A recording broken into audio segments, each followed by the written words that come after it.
It was not the best of weeks for the Big Ten, but it wasn't all bad. We look ahead to week 3. UCLA's a mess. Iowa might be worse somehow. We're talking about it all on today's Locked On Big Ten Squad. You're talking ball with the Big Ten Squad, sponsored by Game Time. From USC to Ohio State, from Michigan to Oregon, from Nebraska to Washington, it's the local experts of the Locked On Podcast Network bringing you scoops, breakdowns, and the most comprehensive preview of the upcoming Big Ten weekend. No hurt feelings and thin skin allowed. Squad up, you're part of the Big Ten Squad. Happy Thursday, everybody. Welcome to this week's Locked On Big Ten Squad. I'm your host, Spencer McLaughlin, neutral arbiter of all things college football, with a very neutral take that Oregon's winning the national championship. This is finally the year for the Ducks. Obviously, Zach Anderson Yoxheimer of Locked On Bruins is here. Jay Stevens, Locked On Buckeyes. Nick Arvin, Locked On Boilermakers. Roman Tomashoff, not in the bottom right. I told you it was a coincidence the last times, from Locked On Huskies. Craig Sheeman, Locked On Big Ten. Jacob Goins, Locked On Hoosiers. Ryan Herrings, Locked On Badgers. And Zach Sako of Locked On Nittany Lions. How good are the FIU Panthers going to be? So unbelievably good this year. But Zach, we need to start with UCLA. Yikes.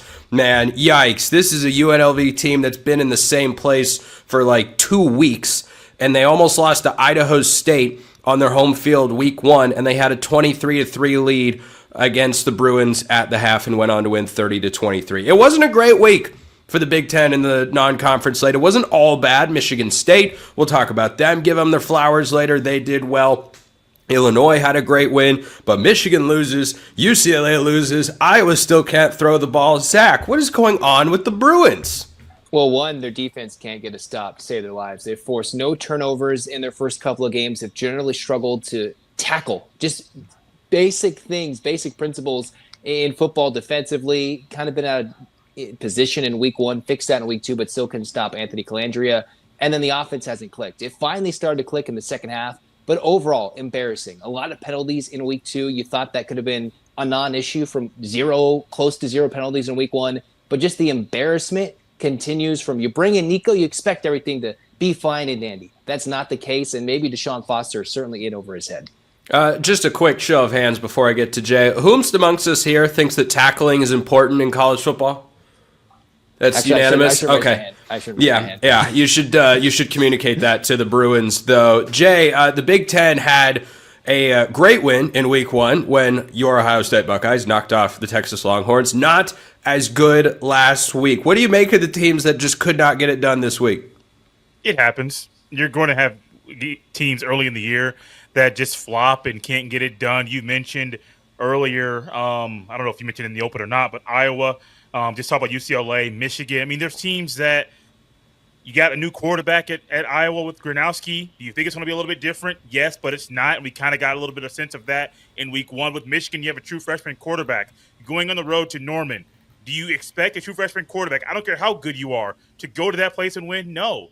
But these are things that you expect with certain teams that have new faces in new places and are relying on guys to be quarterbacks that they probably shouldn't be expected to be doing really big things in these moments. So the Michigan thing should have been expected to be a loss. That whole team's a mess anyway. But it's expected early in the year. Take your lumps, get your losses, fix things by the middle of the season, and then start winning some games. Jay's just secretly so happy that it was Michigan that lost a big game to Oklahoma. Nick, Purdue's off to a 2-0 start. No one really cares just yet, but hey, it's 2 wins. It's 2 wins for the Boilermakers. It could be the only 2 all year, but you know what? It's 2. It's not 0. They have more wins than Iowa and UCLA combined. What do you make of that, Nick? Last year. I mean, you win the games. You win the games. I mean, that is true. You double your win total last year. They were 1-11 last year. Woo! I mean, yeah, they were. Look out. You win the games that you're supposed to win, so you can't knock Purdue. You win 31-0 against Ball State. You cover the spread. That's all you're supposed to do in that one. Going against Southern Illinois, You win in decent fashion. That first half was a little rocky, but you show a resilient effort, especially on the defensive side of the ball. Looking forward to this week at USC. We've talked about that one, Spencer. It's not one that you have to win to turn some heads, but if you are able to go into Ross-Ade Saturday, if you're able to compete with the Trojans, keep that one a low-scoring game, and win that time of possession battle, you have a real opportunity to show people that this is a new era of Purdue football. Can I jump in? Hold on, really Yeah, quick. yeah, I'll allow that. I don't know why, but I'm going to allow it. I don't want to spoil too much. Nick, you're here the whole time, right? Because you're still claiming that Purdue beats USC this weekend. Are you still riding on that? So I'd had two outcomes, and I got roasted. No, here. No, I'm sticking to my guns. But I got roasted for it because I did a thing with Spencer, and I had two outcomes. I think if Purdue is able to win the time of Just to be clear, we did a segment together. Yeah, I apologize. The two outcomes being a win or a loss, right? We did a thing together. Yes, but I think that if it's a close game, if it's a low-scoring game, there is an opportunity. I will stick with my guns, say that Purdue wins a low-scoring game. Okay. But in the event that Jaden Maiava and the USC Trojans, they come in and that offense is as good as they have shown the first 2 weeks, I think there is a also good opportunity that Purdue gets blown out. Okay. All right. Well, at least he's coming to see reason, guys. Look, we got to cut him some slack. New kid on the block. Roman Tomashoff, Locked On Huskies, not the newest kid on the block here at the network, of course. So I don't know what kind of intro that is, but I'll take it. What you normally get. I don't know. I don't know why the was it the excitement because they made an FCS team look like an FCS team? Is that where the faux excitement was coming from? I don't know. No, it feels like that's the nicest thing you've said to me in months. So I think that deserves some kind of fake excitement there. No, it was nice to see, and Jonah Coleman has looked like one of, if not the best player in the country so far through 2 weeks. I know I came on the show a couple weeks ago and said, you watched Dante Moore throw passes? Yeah, he just said best player in the country. He hasn't watched Dante Moore throw a pass. Oh, I have. Somebody told me to say that. Dante Moore? Does any other running back in the country have 7 touchdowns right now? No? Cool. Just checking there. But no, Jonah Coleman has looked fantastic, and it's something where he's changed his body in the offseason. And just you look at the way he's just improved from last year to this year behind a much improved offensive line. Yes, they've beaten Colorado State and UC Davis, but you can only play who's in front of you, and scoring 70 points, going a perfect 9 for 9 on offense, adding a special teams touchdown against UC Davis felt really great because these are things that this Washington team was not doing last season. When you go back and you watch a G5 at an FCS school and they played Weber State and Eastern Michigan, it did not look like this. And it's all because Jonah Coleman and Damon Williams just looked tremendous back there. Can anyone tell me who the leading rusher in college football is right now at the FBS level? Jonah Coleman. Nope. I'm guessing not. Otherwise, Spencer wouldn't have brought it up if it was Coleman. Ryan makes an incredibly valid point. I would not. Any guesses out there? It's a pretty sicko piece of knowledge, but isn't the Appalachian State guy? You're in the right level of football. It's Robert Henry at UTSA. He's got 336 rushing yards. He's an absolute dude. But anyway, let's get back into this. Craig, you look at the whole Big Ten every single week here on the show, and there were a couple of good outcomes, no doubt. Illinois, great outcome, but I mean, Iowa, UCLA, what do you feel like the league accomplished or failed to accomplish this past weekend? Well, UCLA is a dumpster fire. That thing's like, imagine if Nico didn't go there. And by the way, he went there for, not more money, wanted a better offense. He's got none of that over there. But let me just blow this whole show up with 2 hot takes. If all of the listeners out there want to check out Locked On Big Ten today, I did a piece. If there was a Heisman vote today, it would be Jonah Coleman, Roman. Check it out at Locked On Big Ten today. Yeah. Also, Spencer's soul just left his body. Another hot take here. Since Mark's not here, is anybody concerned that they gave up 377 yards and 20 points to Georgia Southern before they go to Purdue this weekend? Does anybody remember how they felt going into the Minnesota game or the Maryland game on the road last year? USC lost those games. It would not surprise me if the Purdue Boilermakers pull up the upset of the year this weekend. Whoa! Look at Nick getting some support here in the chat. Speaking of support, Ryan Herrings of Locked On Badgers always needs our support for so many reasons, but we like you here. Goins, we'll get to you later in the show. But Ryan, for the Big Ten going forward, do Do you guys up in Madison think about these big picture sorts of things, or are you just trying to, I don't know, beat Alabama this week? No, we're going to go down to Tuscaloosa and have some fun. Listen, we look at the big picture stuff. You know, I had a boss once. We had a really bad employee that he left, and I remember being excited about it. And was his name like Jacob Goins or something? I'm not going to name the name, but like nobody would know him here. Anyway, he was terrible. And my boss said, "It's okay, Ryan. Like, no matter what happens, some other bad employee will fill its spot." So you're looking at the Big Ten, and it's like Indiana went up and UCLA just slid on in there. Like, there's always going to be a team at the bottom. There's always going to be like a horrible thing at the bottom, and it just is what it is. So to me, it's that.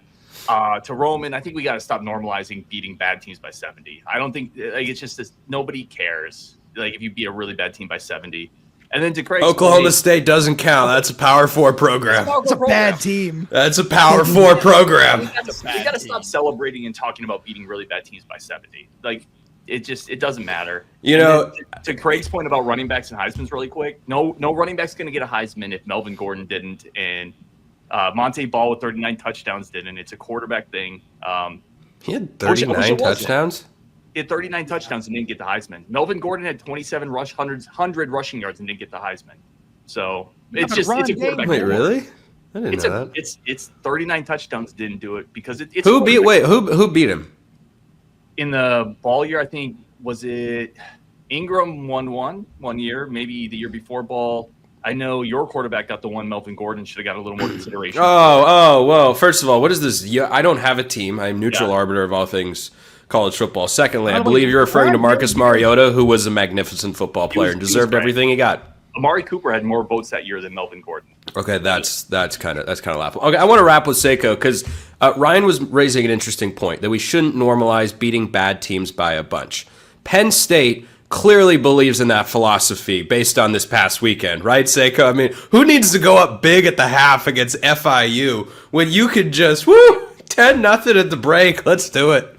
I mean, Clemson's operating with the same philosophy. LSU's operating with the same philosophy too, right? You're going to have bad weeks, but I get it. You should be able to, if you're a national title contending team, you should be able to put away that respective opponent very early. So I think Penn State's going to play a little better against Villanova, who another juggernaut that they get to play here. Is it basketball season already?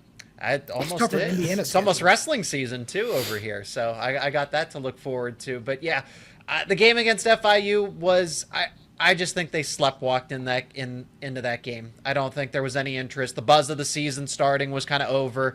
This non-conference schedule really doesn't. There's no juice to it on Penn State side of things. Ask Indiana about it, and they got. I think they're saving all of their energy and emotion for Oregon. Goins was just so taken aback, like me. Like what the hell did I do? We get it, bro. We get it. Yeah. I mean, it can't be. We're in the same boat, man. Come on. It can't be repeated enough times. Also, we don't dog on Washington's non-conference schedule enough. Yeah, because Washington State's on there at least. Well, yeah, at least you're a step up from Penn State. Congratulations, you have cleared. From Indiana, you have jumped over a bar that is 6 inches off the ground. That is. It's a lot of inches.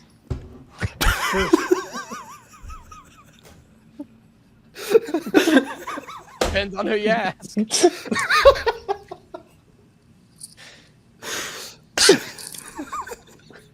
Let's go to break. I can't. You can't do a live read right now. There's no way. Maybe Rooch get ready.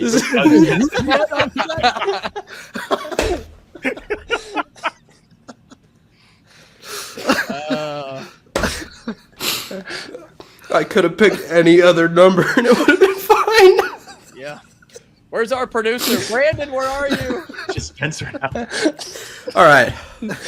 I swear to God, I'm a paid professional at some level. We're gonna talk about how much this gets left in. It's gonna be all of it. Are you kidding? Great. When we get back, we're gonna talk about the good outcomes the Big Ten had and look ahead to week 3. And I swear to God, we're gonna try and talk about football. We may or may not succeed. First, this episode brought to you by our friends at DoorDash. It's almost the weekend, so it's time to look back at last week and crown this week's MVP on Who Delivered, powered by DoorDash. Just like you can win every Saturday with DoorDash Streaks, saving more every time you order, these players delivered when it mattered most. Let's break it down and start with Luke Altmaier. Big game with several touchdowns in the big win on the road against Duke. They go on the road to Durham and win 45-19 in a game that a lot of college game day experts were picking the Blue Devils to win. Luke Altmaier delivered. The entire Michigan State team delivered a sneaky, nice-ish, kind of, non-conference win against Boston College at home. It went to overtime. It was crazy. East Lansing was on fire. Just like those guys delivered for their teams, DoorDash delivers your Saturdays. With DoorDash Streaks, you save every Saturday you order. Stack it up all season, and you could save $250, including $100 in DoorDash credits. Order this Saturday. Keep the streak alive. Fuel your game day. Only with DoorDash. Terms apply. Promo period through November 18th. Check out DoorDash today. Illinois dominates on the road. That was probably the best thing that happened across the Big Ten all week. Those that are still here are indeed still here. So let's go around and talk about the Illini for a moment. Some people have the Illini power rated as the fourth best team in the Big Ten coming into the season. Nick, do you feel differently about Illinois and where they stack up against the rest of the league after their big win against Duke? Goins, I don't want to hear a peep out of you until I instruct you to speak.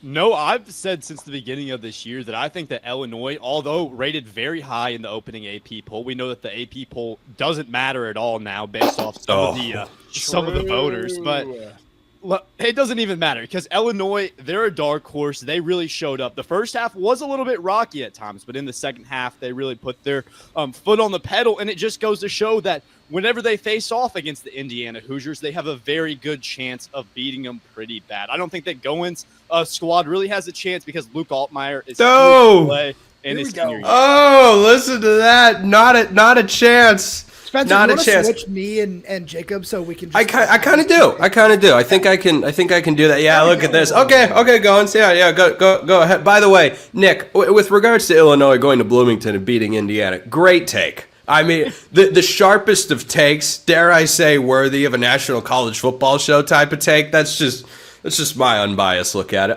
Goins, would you like to respond now that you're in the correct position? Oh, I'm allowed to speak. Wow. Yes, so you nice. can. I permit you. Allow me. Since You I have the skipped talking pillow. Skipped in the first segment and now get dogged on in the second segment. Look, Nick, I understand you're trying to cope with the fact that USC may drop 80 on Purdue when they cut the town. But look, Illinois is a good team. Not a great team. Duke had 5 turnovers. Goins, what back of the trailer did you get stashed into once you started talking? The mic is not. You sound like you are 20 feet away from the microphone. It also slowly Is it working now? Now it's there. There we go. Now he's back. All right, keep going. Yeah, let me reset. I said that USC's dropping 80 on Purdue in case that didn't get into the first cut. Look, Illinois is a good team, not great. Duke had 5 turnovers in this game. 5 turnovers. And most of those were giveaways, not takeaways by Illinois. They're good, not great. And I don't feel any better or worse about Illinois because they beat Duke in a stadium that I had more people at my high school cross-country meet than they did. So whoa. I'm not worried about Illinois at all. They're good, not great, and I didn't learn anything more that we didn't already know about Illinois because they beat Duke. Seiko, after battling the Panthers, who admittedly have some phenomenally good uniforms, I must say. If you scroll through the team, not that I think about uniforms a lot, but I do. And FIU has some good ones. So I'll give you that.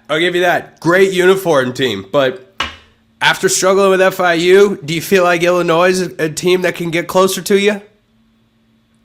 I wish Penn State played them this season to really figure that out. They played them last year, and Illinois gave them a fight for the most part. I'm a full believer in Illinois this season. I don't want to say most, but it seemed like there was a strong contingent of people following the sport that said this is a trap game. The line is stinky. This clearly has the sharps are all over Duke, and it's not like Illinois. Okay. There were a lot of giveaways in that game, but Illinois did win 45-19. Okay, this wasn't a 2-score game. This was blown way out of the water here. So I think Illinois with a veteran head coach. You return as much starting production as they did. This is a team that can absolutely make the college football playoff this season. So I don't know why more people aren't putting stock into them. This isn't just, this is a run-of-the-mill type of situation. No, this is a legitimate team that actually has a core, a nucleus that can get to this point of the postseason. Craig, let me throw this one at you as a overall Big Ten kind of guy with absolutely no affiliation or biases baked into the brain. I tell you, Goins, no one wants to see your shirt. Actually, we'd like to see it on your body and remain there, and that's it. Illinois or Nebraska? Which one do you think looks more impressive so far? Oh, Illinois. And in my same podcast where I said Jonah Coleman was going to win the Heisman, I said Illinois' Hank Beatty's coming in second. This guy is on fire as a wide receiver, a punt returner. He can run. He's got like 3 touchdowns and like 400 total yards. He broke one of Red Grange's 102-year-old records in week 1. He is phenomenal. However, having said that, they're going to get smoked in a red-out in Bloomington a week from Saturday on NBC on Big Ten Saturday night. I knew it, Craig. I knew I liked you. I knew you'd come back around. Bad takes have resumed here on the Locked On Big Ten squad. Roman, one of the high-level opponents that are highly ranked opponents and high-level opponents, frankly, Washington faces this year is Illinois. Do you look at them as a team that can make the Big Ten championship this year? I look at them as a good team. I don't know if they're a Big Ten championship caliber team as of right now. Or right now, I think that when they come to Washington, they're going to lose that game. I think that's going to be a tough environment in a actually full stadium, to Goins' point a couple of minutes ago. And it's one of the things where, like Zach, you point out that, there were a whole bunch of turnovers in that game. And I think Illinois is a very solid team, but 4 fumbles in that game. I'm pretty sure they scored on at least 3 of those. I was trying to go back and look at the numbers, but I couldn't find the right metric. And I don't think, as Goins said, we learned anything new about Illinois in this game. I think that we knew that they were a solid, just really veteran team that is going to be fine. That's going to win a lot of games this season. But I didn't come away just saying, this is a juggernaut, we'll beat her kind of team. Herrings, I want to ask you about Danny O'Neal. Yeah. What do you think about is this Wisconsin's real savior at quarterback to put him above? Because there are a lot of teams that are rising right now, it feels like, in the Big Ten. Michigan State with a good win over Boston College. Nebraska's playing some really good ball. Illinois is doing well. USC looks good. Washington played well this past week. Is Danny O'Neal the guy, neutral arbiter of all things college football? Roman, keep up, please. Ryan, is Danny O'Neal the guy to get Wisconsin into that upper tier? Yeah, Danny Dimes, right? Like the moxie of a Trace McSorley with a little bit better hair. The guy looked great. Like you got to remember his first start in Madison. He was a freshman starter at San Diego State last year, 2-to-1 touchdown interception ratio last year, 63% completion percentage, can move a little bit with his legs. He's pretty good, actually. He reminds me actually of the archetype of Iowa State type quarterbacks, guys that are a little undersized but have a pretty good feel, good intangibles, care about the game, like really are just kind of gritty, move the pocket type of guys. He looked really good for his first start in Madison. Now, the Badgers had a couple other issues against Middle Tennessee State. We had a few issues with the offensive line. We couldn't snap the ball. Had a couple of those type of problems that. Show of hands who thinks snapping the ball is important. The ideal, so Danny O'Neal is not the type of guy that's going to elevate a team past those things, but he looked really good. And I do think it's possible the Badgers found their quarterback for next year with Danny O'Neal. How about that? Just the way that they drew it up. Forget Billy Edwards. It was always about Danny O'Neal. It was always about Danny O'Neal. When we get back, we're looking ahead and making picks for week 3 in the Big Ten. That's coming up next on the Locked On Big Ten Squad.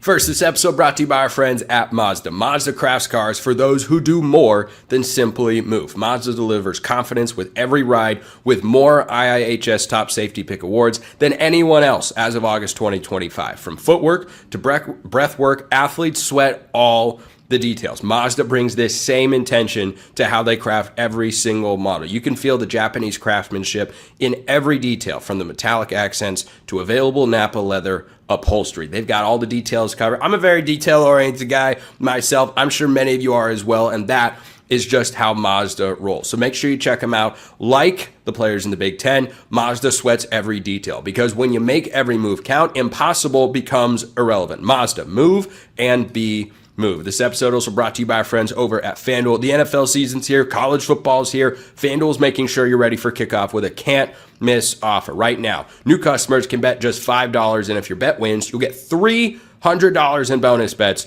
to use across the app. So if you want to spice up the Big Ten slate this week, which we're about to talk about in segment 3 of the Squad Show today, you can do that over at FanDuel. You have got lines, you've got money line, you've got point totals, all of which can be wagered upon over at FanDuel, with a bunch of other bets across the season as well. NFL, college football, they have it all. So if you're ready to play, download the FanDuel app now by visiting FanDuel.com to get started. That's FanDuel.com to place your first $5 bet. You can get $300 in bonus bets if your first $5 bet wins. Check them out at FanDuel.com. There were 9 of us, and 6 remain in the Hunger Games here. We call it the Locked On Big Ten Squad.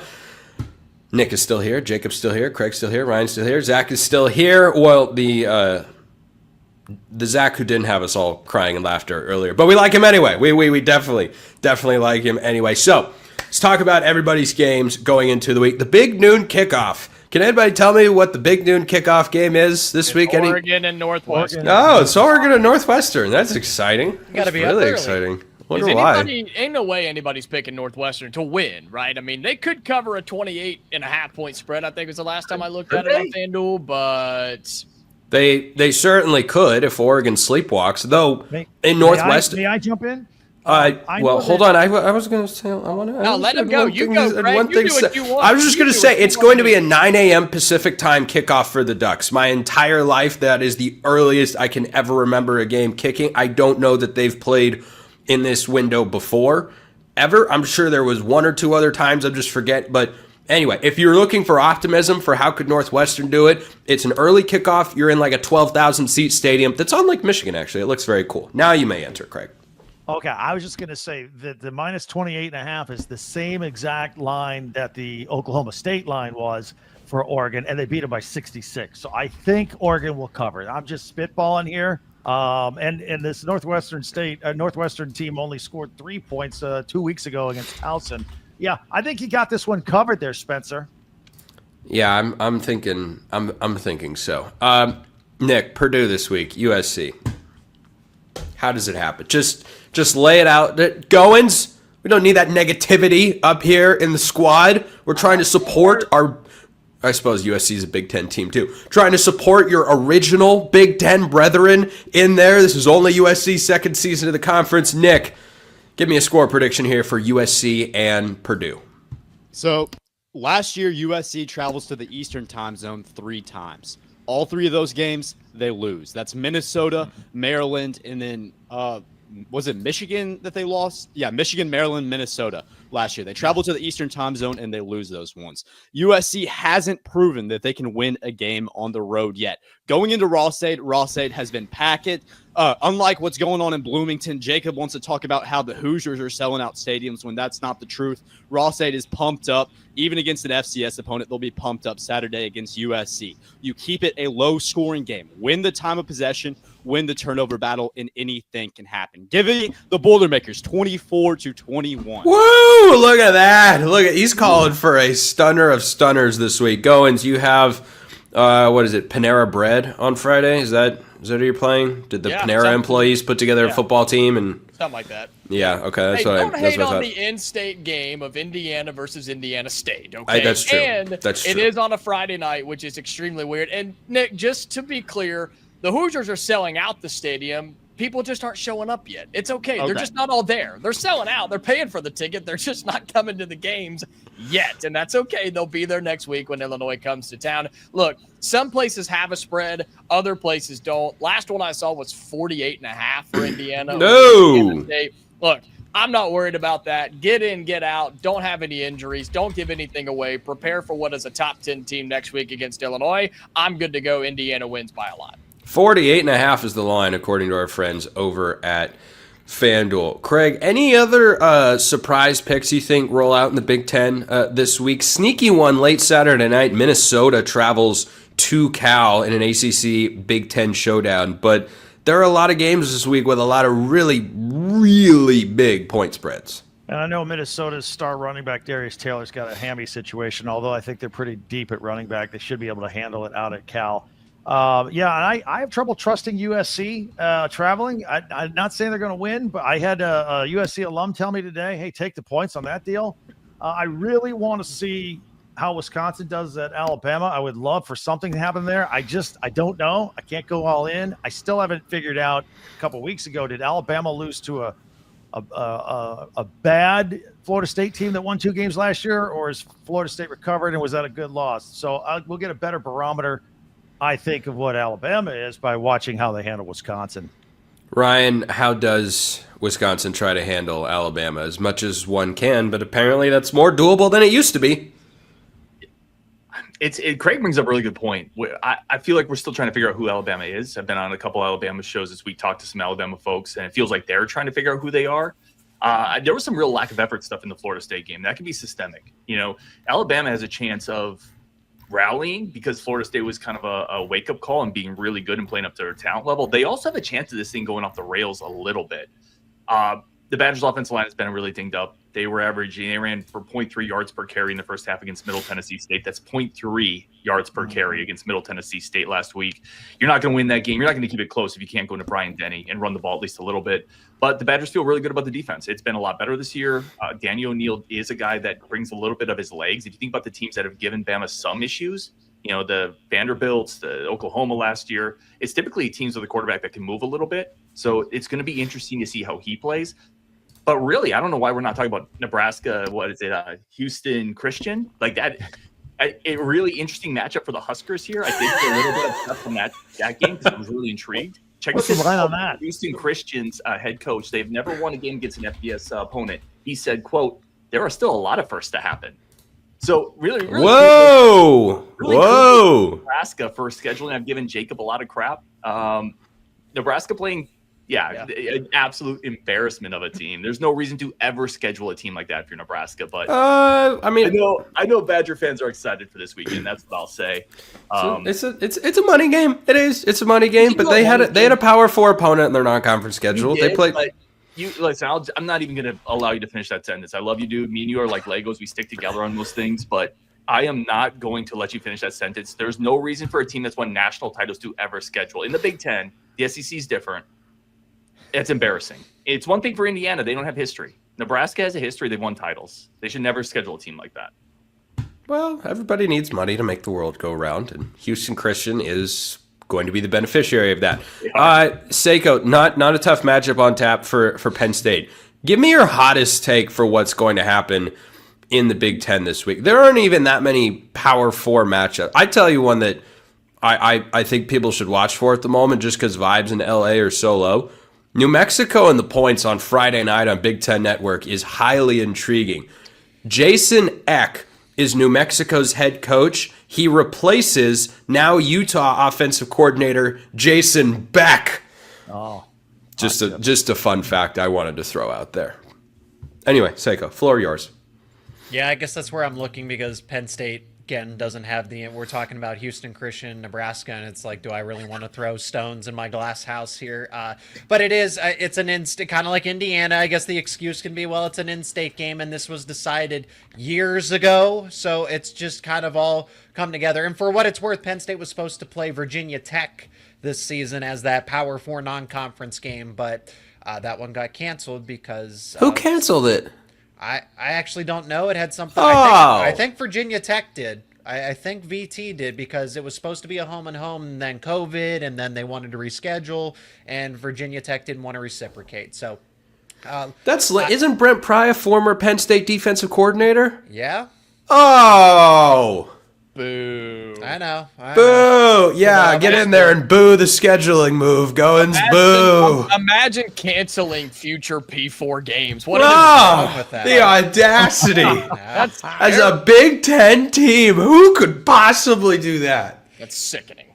I guess I'm staying up late you're getting up early, Spencer. I'm staying up late for Cal, Minnesota. Is that the one we're thinking about here? Because Minnesota, I think that's a fun game. That's a field goal spread. There's really Jacob and I have talked about it. We've hashed it out. This week 3 is just lame compared to. I mean, week 2 is great. Week 2 is must-watch TV across the board. So we don't know the good without the bad, right? So week 2 was so great because we have the likes of week 3 here. I'll be looking forward to Northwestern covering in the first half, and then Oregon finally settling in.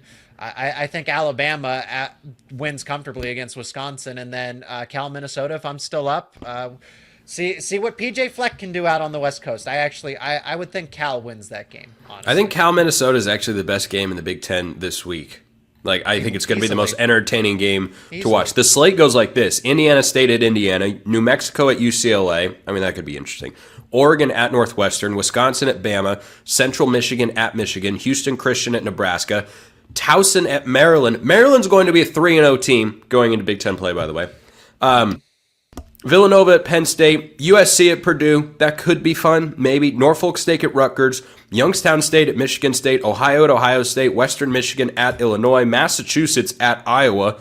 Maybe Iowa's favored by 35.5 points. Will they score 35? That's what I was wondering. Like, UMass is not scoring a point in that game. But is Iowa scoring 25 points? No, Mark Grodowski won't hit 100 yards passing in that game. He hasn't yet, so that would be a first. Yeah, that might be.